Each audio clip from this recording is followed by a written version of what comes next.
Hi, my name is Rita Soni, Principal Analyst for Impact Sourcing and Sustainability Research at Everest Group, and I am so excited to continue the EG Responsible video series with Sharmi. Sharmi is the Chief Impact Officer. What a great title. I love it. At Harambee Youth Employment Accelerator. And I met Sharmi a couple of years ago, but physically in person, I got to meet her in South Africa um, last year. And she said something during a panel discussion that just has been mulling around in my mind for since then, actually. And it was about the privilege that most of us enjoy because we have the ability to either be optimistic or pessimistic about poverty and economic development and all of the things that we're really working towards versus the communities that we work with that really don't have a choice on whether to be optimistic or pessimistic. And that's what made me want to have this quick conversation with Sharmi and all of you. Sharmi, please say hello and tell us about this philosophy that you have. Thank you so much, Rita. And yes, I do remember that conversation. It's so wonderful to join you today.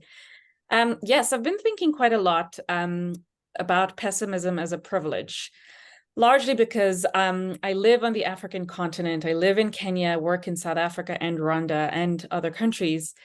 And it's increasingly clear that, just statistically, for example, South Africa, the country that I do most of my work in, is the most unequal country in the world. I think, the statistics show it's the country with the highest Gini coefficient. 10% of the country's wealthiest own 70% of the wealth. And it's a really dire picture. And we work in the space, I work in the space of addressing youth unemployment. And the things, this picture on the screen, for example, visualizes and depicts this story of suburban Sandton on the one hand and townships on the other.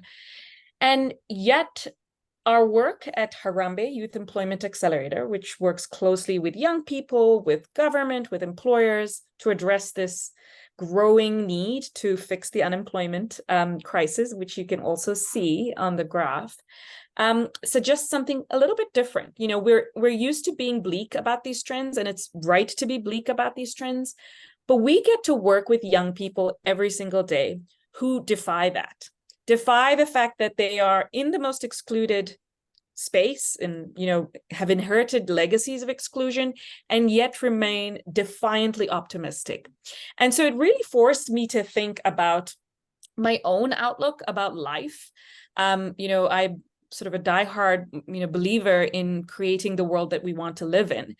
And as a person of privilege myself, I think for me, every day working with the young people from Harambee, I'm reminded that pessimism is a privilege. I choose to sometimes let the bleakness of the world define my outlook when, in fact, the young people that we work with every single day don't have a choice and despite their circumstances, use optimism to fuel their futures.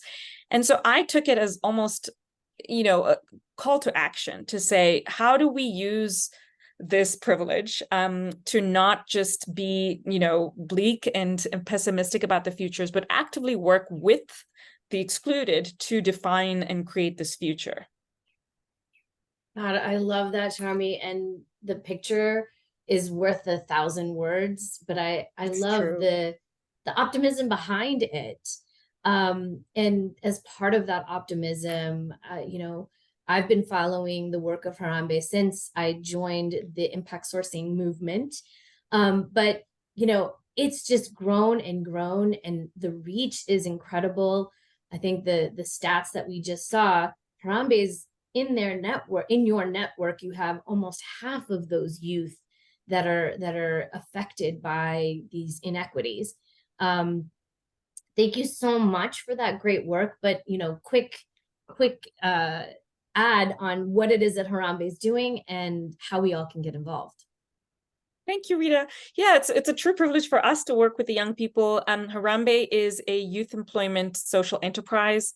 We work hand in hand with young people, with businesses, with government, to actively break down barriers so young people can enter into and stay in the labor market across different sectors of jobs. So we work in job creation, in inclusive hiring, very much in impact sourcing. But for us, yeah, we do believe that young people are the future, and it's up to us to sort of break down the barriers so that they can power this future that they are optimistic about. I love it. I love it. Thank you so much for doing this with me, Sharmi. And we'll keep following you and supporting you in whatever way we can. Thank you. Thank you so much.